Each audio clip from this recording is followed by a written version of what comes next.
continue la série que j'ai commencée, l'épître de Jean. C'est un enseignement et une exhortation en même temps. Nous avons vu la dernière fois, c'était il y a quelques 2-3 semaines, que Jean a témoigné de sa joie complète parce que tout disciple qui vit en communion avec Dieu, il vit dans la lumière, car il est en communion avec le Père et le Fils. Seulement, la réalité des ténèbres est toujours présente. Et voilà un problème. Alors comment passer de l'obscurité à la lumière? Comment passer de la théorie à la pratique?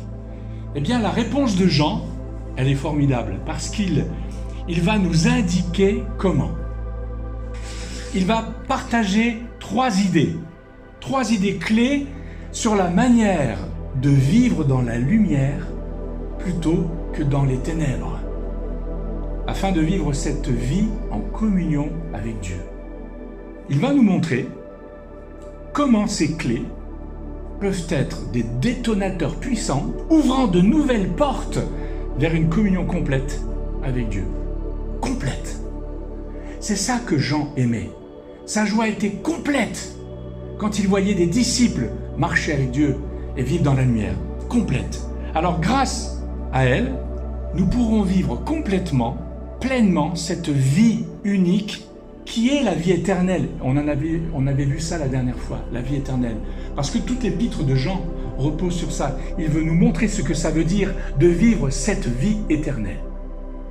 Alors on va lire le texte. À partir du verset 6, on avait vu la dernière fois chapitre 1 au verset 5. Vous aviez vu tout à l'heure le verset 5. Et on va continuer. Qu'est-ce qu'il dit? Si nous disons que nous sommes en communion avec lui et que nous marchions dans les ténèbres, nous mentons et nous ne pratiquons pas la vérité. Mais si nous marchons dans la lumière, comme il est lui-même dans la lumière, nous sommes mutuellement en communion et le sang de Jésus son Fils nous purifie de tout péché. Si nous disons que nous n'avons pas de péché, nous nous séduisons nous-mêmes et la vérité n'est point en nous. Si nous confessons nos péchés, il est fidèle et juste pour nous les pardonner et pour nous purifier de toute iniquité. Si nous disons que nous n'avons pas péché, nous le faisons menteur et sa parole n'est point en nous. Fin de la lecture. Je ne sais pas si vous avez remarqué, mais chaque clé, en tout cas, c'est ce que je vais vous montrer, chaque clé commence par l'expression de Jean. Si nous disons. Alors, quelle est la première clé?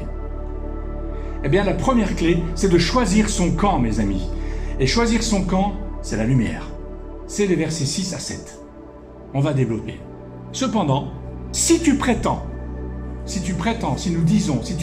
être en communion avec Dieu tout en marchant dans les ténèbres, sache une chose, tu mens et tu ne pratiques pas la vérité. C'est fort quand même, hein? Mentir et ne pas pratiquer la vérité, en fait, sont les deux faces d'une même pièce. Ce sont les deux faces d'une même réalité. Et c'est ce que nous enseigne le verset 6, lorsqu'il dit « Si nous disons que nous sommes en communion avec lui et que nous marchions dans les ténèbres, nous mentons et nous ne pratiquons pas la vérité. » Alors le verbe mentir vient du grec « pseudomai », qui signifie littéralement « supposer faussement ». Ça veut dire inventer, imaginer ou se tromper en s'illusionnant. Ça implique une frustration de l'espoir même, parce que ce mot « pseudomai », ça veut dire aussi être trompé dans son espérance. Vous voyez, c'est ça mentir. Lorsque tu dis « Moi, je suis un croyant, je suis comme vous, je suis avec vous en communion avec le Père et le Fils », nous l'entendons parce que tu le dis. Mais si tu nous dis que tu es en communion avec lui, mais que tu marches dans les ténèbres, il y a un problème. Et c'est ce que Jean veut nous dire.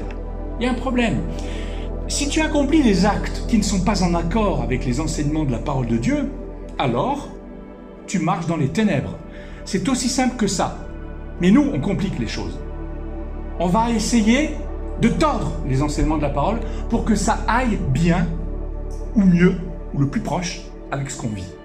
Par exemple, si tu affirmes être en communion avec Dieu, mais que tu passes ton temps à tricher, à te mettre en colère, à contester, ou à ne pas aimer tes enfants, ou ne pas aimer ta femme, ou ne pas aimer ton mari, ou ta famille même, ça va des fois jusque-là. Si tu es violent même, si tu cherches à séduire pour être bien vu, ou alors à manipuler les autres pour imposer tes ambitions personnelles. Si tu es orgueilleux, tu penses que tu es celui qui a toujours raison, hein, ou tu veux t'imposer. Si tu trompes ton entreprise en faisant des choses qui ne sont pas justes avec elle, la boîte où tu travailles, je veux dire, hein, ou si tu fais des choses dont tu aurais honte de parler, alors tu marches dans les ténèbres. Et prétendre cela serait te tromper toi-même et tromper Dieu si tu dis « je suis en communion avec Dieu et je marche dans les ténèbres ». Mentir sur ton état spirituel, c'est déjà refuser de vivre dans la vérité. Mais ce mensonge dont il est parlé, c'est pas une volonté de tromper, en fait, mais plutôt un état passif. Un état passif. Et le verbe est employé au moyen passif. C'est pas une volonté de tromper, mais c'est un état passif qui t'amène à imaginer faussement, à t'illusionner et à tromper. Même ton espérance, elle est sapée par ta manière de penser, ton espérance. Ce que tu crois entraînera des conséquences sur ta vie quotidienne et sur ta capacité à vivre dans la vérité. Celui qui s'illusionne et se trompe, loin donc de la vérité de Dieu, eh bien, il ne pratique pas la vérité. Et il dit ensuite, « Et nous ne pratiquons pas la vérité. » Pratiquer la vérité. Me poser la question de « qu'est-ce que ça veut dire vraiment pratiquer la vérité ?» Et le verbe « pratiquer », poeio en grec, implique une action qui est basée sur un fondement. Donc tu pratiques sur une action basée sur un fondement, un appui, bien plus que simplement d'agir. C'est fondamental. Ce n'est pas le fait de faire, c'est le fait de faire en s'appuyant. Et ce qui est important, c'est l'appui. Et ce terme-là, les Grecs l'utilisaient pour l'associer à la création ou à la fabrication de quelque chose de nouveau. Ou il appliquait ce verbe aussi à une transformation radicale. En contraste avec un autre mot, en grec, qui est énergéo. Alors, énergéo, ça souligne simplement l'activité en elle-même, sans nécessairement avoir un résultat derrière. Mais Jean, lui, il nous dit que celui qui s'illusionne et se trompe, il ment, il se ment, il ne fait pas, il ne construit pas, il ne pratique pas donc. Il ne construit pas en s'appuyant sur la vérité. Tu pratiques parce que tu t'appuies sur la vérité. Tu agis parce que tu t'appuies sur la vérité. Vous voyez, il y a un fondement. Et ce fondement, eh bien, c'est la vérité. La vérité, elle est déterminante dans son acte de construire sa vie spirituelle, de faire. Il ne peut pas arriver à une transformation radicale, tu ne peux pas arriver à une transformation radicale nouvelle, comme le suggère ce mot poléo, pratiquer. Et le fondement, eh bien le fondement, c'est la vérité. La vérité est le fondement. La vérité, aletheia, on le comprend, c'est ce qui est objectif. Il s'agit de la réalité intangible, ce qui est vrai. Ce mot représente l'objectivité, en fait. C'est la réalité indiscutable, indépendante de toute interprétation. Ça, c'est la vérité. C'est le mot, aletheia. Et pour continuer, il est même important de dire que Jean, je ne sais pas si vous l'avez remarqué quand on a lu le texte, il nous dit, il utilise le mot « nous ». Il ne dit pas « vous », mais il dit « nous ». Pour dire que cela concerne tous les chrétiens, y compris lui-même. Quand Jean parle, quand il écrit ça, ce n'est pas un « nous » rhétorique, mais c'est un « nous » inclusif, montrant son humilité et sa prudence en affirmant ces choses, parce que Jean reconnaît que lui-même pourrait tomber dans ses travers. Alors, comment on pourrait retraduire ce verset 6 ? Je vais relire ce verset 6 d'une autre manière. Si nous disons que nous sommes en communion avec lui, avec Dieu, et que nous marchions dans les ténèbres, dans la confusion, on avait vu ça la dernière fois, les ténèbres c'est la confusion, nous imaginons faussement, nous sommes frustrés dans notre espérance et nous n'agissons pas en nous appuyant sur lui, sur Dieu. Nos actions n'aboutissent pas à notre édification, à notre construction, un changement profond et radical dans la vérité. Nous devons donc abandonner les ténèbres associées à ce mensonge et à cette illusion et embrasser la lumière de la vérité. C'est la première étape que Jean nous propose là. Alors, la première chose que Jean nous enseigne est que si nous prétendons être en communion avec Dieu, nous ne devons pas marcher dans ces ténèbres bien particulières qui sont associées au mensonge, à l'illusion, à l'imagination, la tienne. Il nous faut aimer la vérité et s'appuyer sur elle. Vous allez me dire, mais je sais tout ça. Oui, moi aussi. Je l'ai su dès le départ. Et dans ma vie, je n'ai pas toujours été fidèle à ce savoir-là. C'est pour ça que Jean nous le dit là. Pourquoi il nous dit ça? Parce qu'il veut que sa joie soit parfaite et complète. Et il voit, et il a vu, et il voit.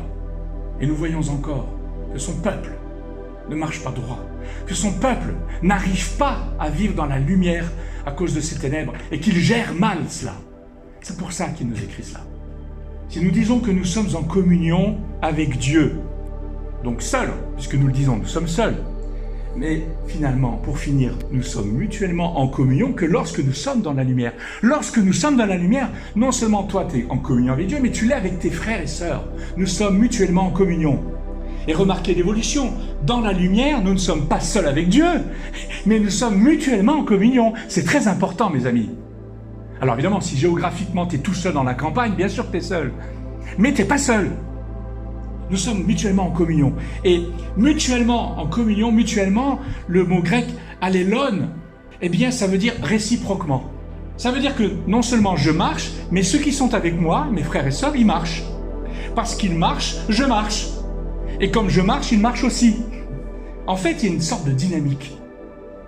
Parce que nous nous appuyons sur Dieu, c'est l'appui vertical. Et il y a aussi une dynamique horizontale avec moi et ceux qui m'entourent, mes frères et sœurs. C'est un mouvement qui s'inscrit dans un cercle qui s'auto-alimente. Le Seigneur a tout prévu. C'est comme dans notre corps. Tout est prévu. Ça s'auto-gère. Dans le corps de Christ, c'est pareil. Tu es dans la lumière, on est ensemble. Et ça s'auto-alimente. Alors faisons attention que ce cercle-là soit un cercle vertueux. Et non vicieux, pervers ou trompeur même. Évidemment, nous marchons dans la lumière. Et c'est le cercle vertueux, puisque nous marchons dans la lumière. Nous nous faisons du bien, en nous encourageant, et cela mutuellement. C'est-à-dire que nous ne sommes plus seuls. Marcher dans les ténèbres, c'est l'éloignement. C'est donc une dynamique inverse. Celui qui marche dans les ténèbres, il s'éloigne de Dieu, mais il s'éloigne de ses frères. Il s'éloigne, il vient seul. Seul. Tous ceux qui sont seuls loin de Dieu peuvent se retrouver. Il ne sera pas seul forcément tout le temps.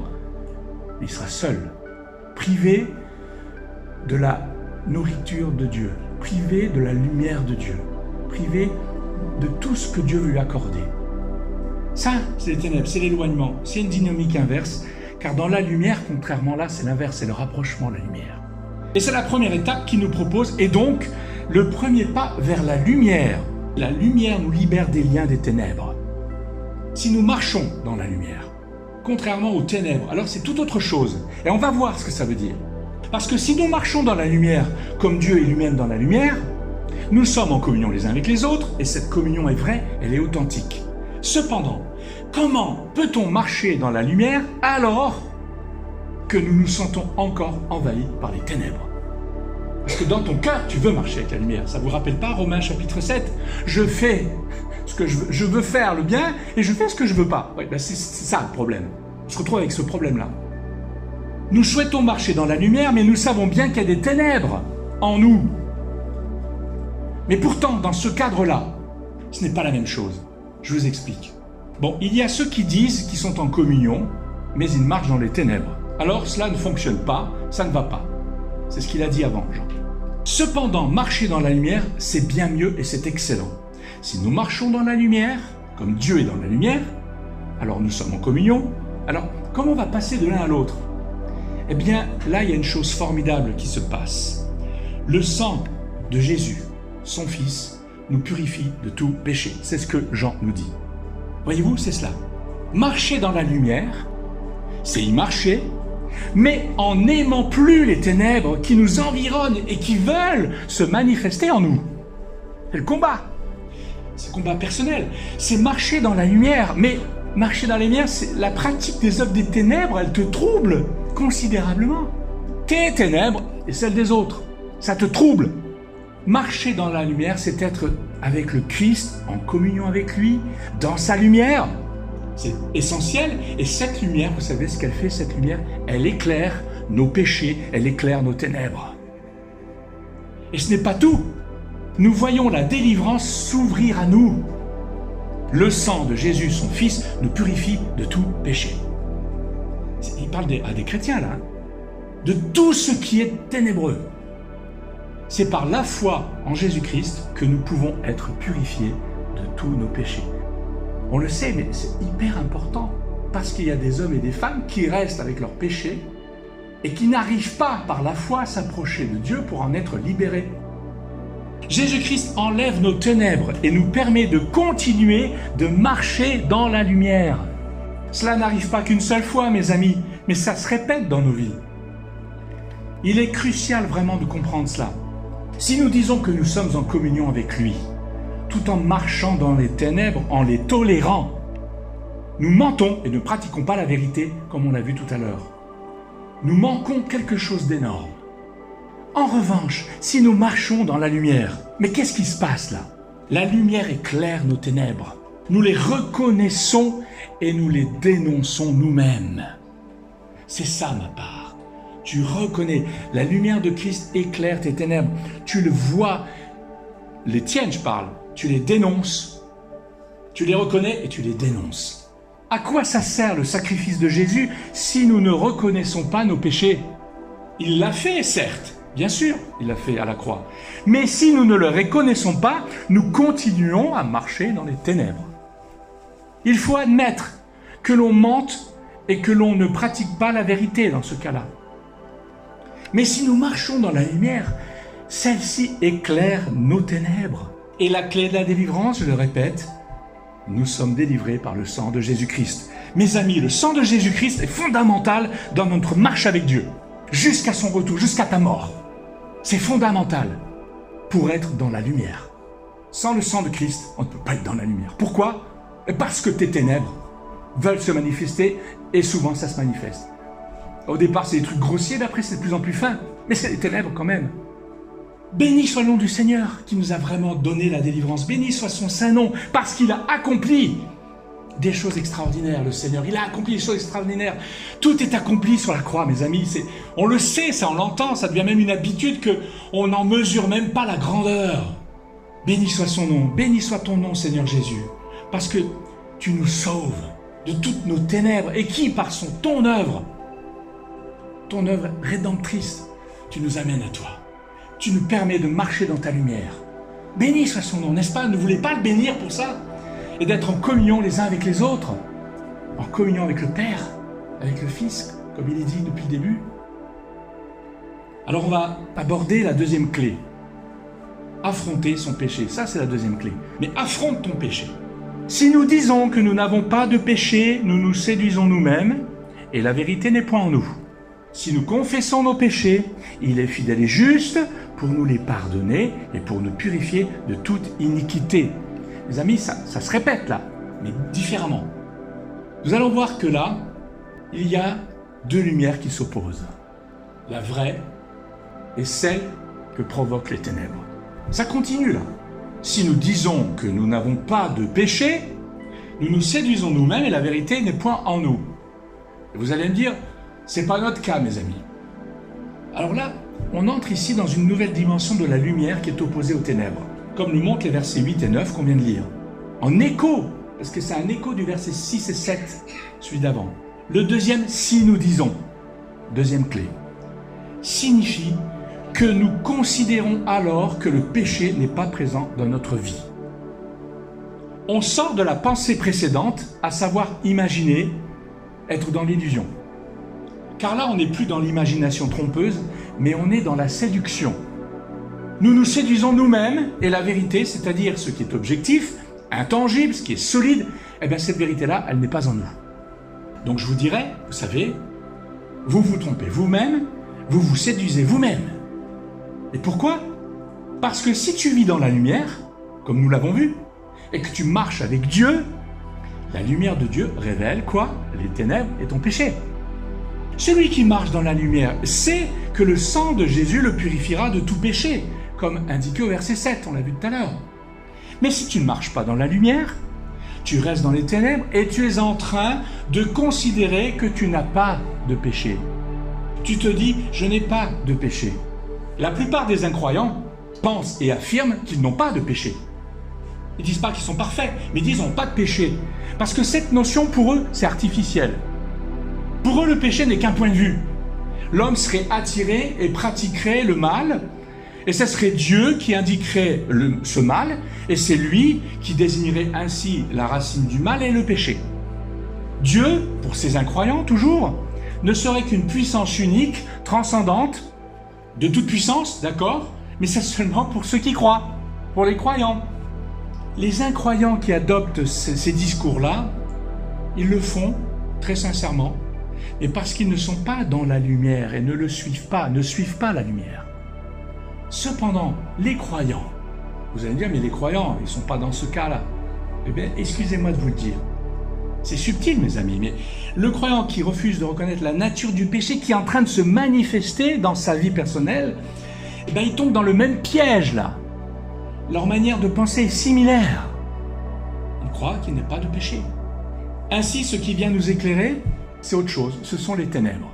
Ces ténèbres projettent une fausse lumière qui ne révèle pas notre péché, contrairement à la véritable lumière décrite au verset 7 qui révèle le péché. Et ces ténèbres-là, fausse lumière, te convainc que tu n'as pas de péché. Elle te donne une perception opposée à celle de la lumière divine. La lumière de Dieu éclaire nos ténèbres et notre péché, nous permettant justement de trouver en Jésus-Christ, par la foi, la purification de nos péchés. Ça, c'est la lumière de Dieu. En revanche, les ténèbres, elles nous aveuglent. Les ténèbres nous aveuglent, nous faisant croire que nous n'avons pas de péché, alors que c'est bien là. Pas d'une manière absolue, mais nous n'avons pas de péché là. Aujourd'hui, j'ai pas de péché, alors que c'est bien là. Et si nous ne reconnaissons pas notre péché, si notre fausse lumière nous aveugle à la véritable lumière de Dieu, nous sommes profondément enfoncés dans les ténèbres. Dire que nous n'avons pas de péché signifie que nous nous séduisons nous-mêmes. C'est un aveuglement intérieur. Et ce n'est pas quelqu'un d'autre qui nous influence là, c'est nous-mêmes. En tout cas, nous faisons nôtre cette tromperie en la passant pour être vraie. Et cette illusion est ténébreuse et aveugle. Elle nous fait croire et dire que nous n'avons pas de péché. Alors évidemment, la vérité n'est point en nous. C'est ce que Jean dit à la suite de ça. La vérité de Dieu n'est pas en nous, donc sa lumière non plus. La lumière et la vérité, c'est de reconnaître nos péchés et de le confesser. Donc cependant, si nous marchons dans la lumière, comme indiqué au verset 6 et 7, j'espère que vous me suivez, nous voyons notre péché grâce à la lumière du Christ. On voit ça grâce à Christ. Nous nous rapprochons de l'autel du sacrifice comme dans l'image du temple. Si nous reconnaissons notre péché, si nous admettons que nous sommes pécheurs, nous confessons nos péchés grâce à la lumière divine. Tout ce que je vous dis là, mes amis, je l'ai expérimenté, je l'expérimente. C'est inscrit en moi, je peux vous l'assurer. Ce que je vous dis là, merci Jean de nous l'avoir dit, mais ça se concrétise d'une manière évidente pour moi dans ma vie. Et c'est un combat, mais c'est aussi une libération, mes amis. C'est une joie de voir que le Seigneur agit dans nos vies. Si nous reconnaissons nos faiblesses, si nous reconnaissons nos manquements, nos erreurs et nos péchés, nous le confessons parce que la lumière nous révèle notre état. Mais il nous faut le confesser, mes amis. Parce que tu peux le voir, Dieu te le montre, tu dis oui, c'est vrai. Tu passes à autre chose. Mais ça, c'est pas confesser, mes amis. C'est pas confesser ça. Et nous marchons dans cette lumière parce que nous sommes d'accord avec. Nous lui obéissons. Nous sommes dans la vérité, aletheia, cette vérité solide, cette réalité intangible. Et Jean explique plus en détail la raison du sang versé par Jésus et ce qu'il a fait précédemment au verset 7. Il précise que le sang nous purifie de toute iniquité. Avant, il avait dit qu'il nous purifie de tout péché. ça se ressemble, hein. Il y a une petite nuance. Iniquité, c'est vraiment être contre la loi de Dieu. Péché, c'est aussi ça, hein. Mais c'est raté vraiment. C'est ne pas marcher avec Dieu. Jésus nous purifie de toute iniquité. Et il y a un paquet, hein. Face au Christ, nous sommes purifiés de tout péché parce que il est fidèle et juste pour nous les pardonner et pour nous purifier de toute iniquité. Ce verset 9 est une explication plus précise de la fin du verset 7 qu'on a vu tout à l'heure et lui fait écho. Et on pourrait voir, mais je ne vais pas le faire, il y a une précision, il est fidèle et juste, mes amis. Ça, c'est une précision qu'il n'y avait pas avant.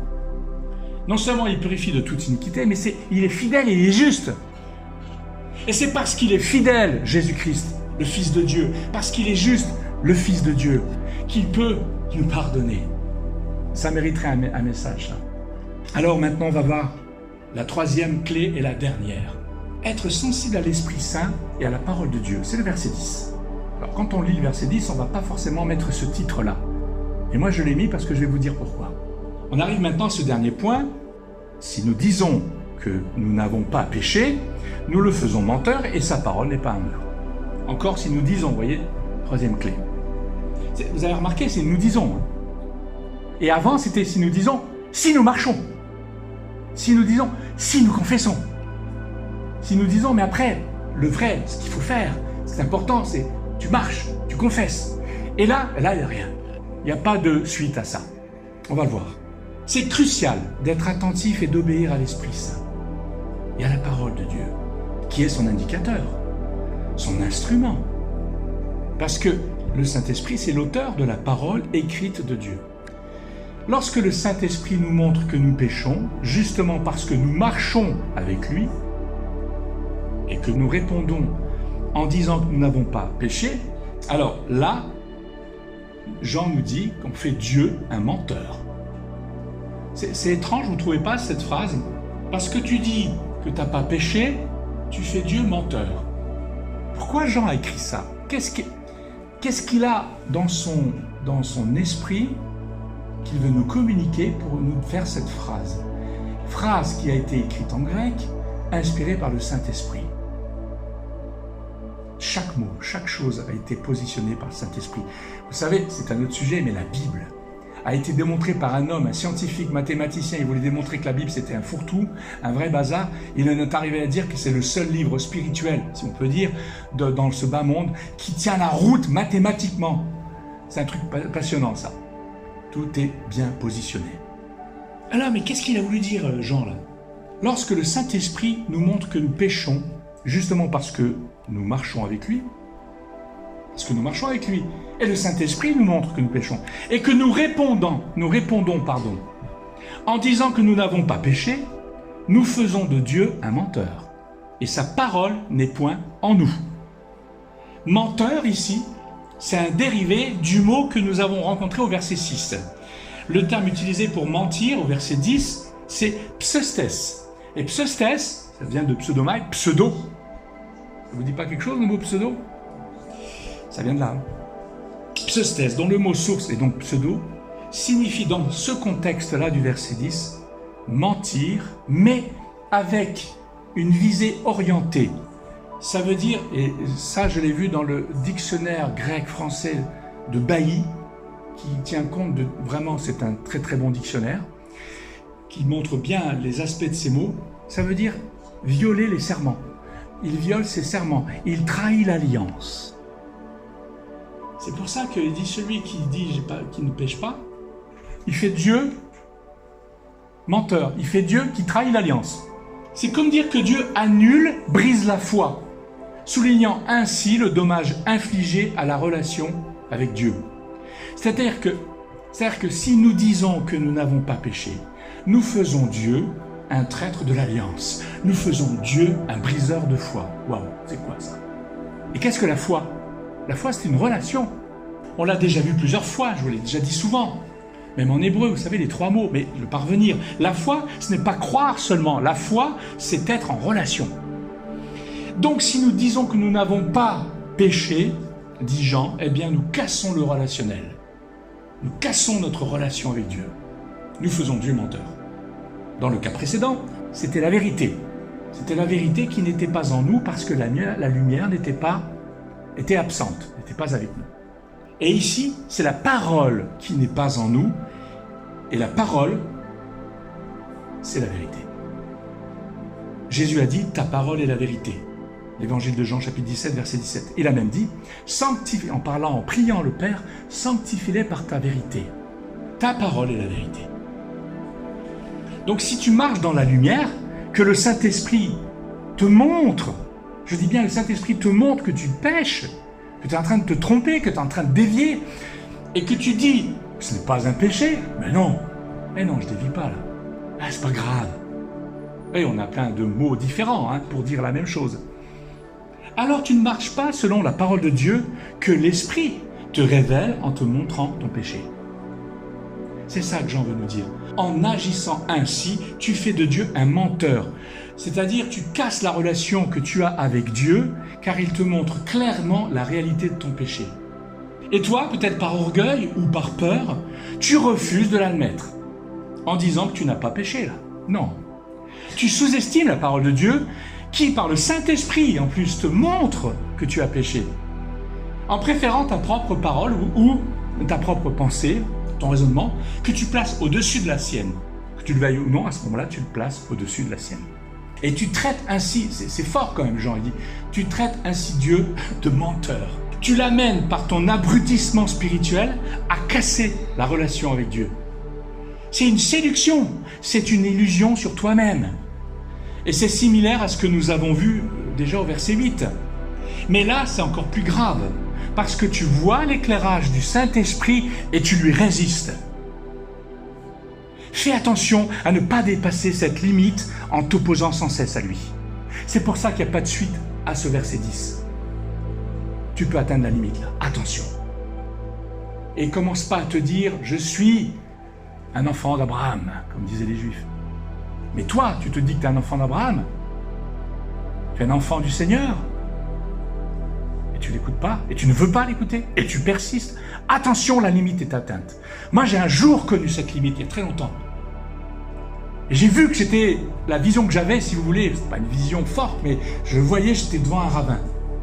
Et le Seigneur me disait, si tu continues, tu tombes. Mais c'est pas tu tombes dans le péché, c'était déjà fait. Tu tombes, tu meurs. Le Seigneur ne veut pas qu'on en arrive là. Mais il y a un moment donné, et ça c'est le Saint-Esprit qui nous le montre, il t'amène là, il dit attention, attention. Tu es mon enfant. Là. Fais attention parce que t'as beau être mon enfant, mais si tu continues là, tu ne peux pas. Parce que si tu le fais, tu as déjà cassé ma relation avec toi. Tu tombes et tu meurs. Mes amis, c'est grave. Et Jean là le souligne. Et il finit avec ça, il nous dit rien après. Mais pourquoi il nous dit rien après? Parce qu'on peut revenir à ce qui est dit avant. Et là, il clôt le sujet. C'est terminé maintenant sur ce sujet. Mes amis, vous avez les 3 clés. Je vous les ai données.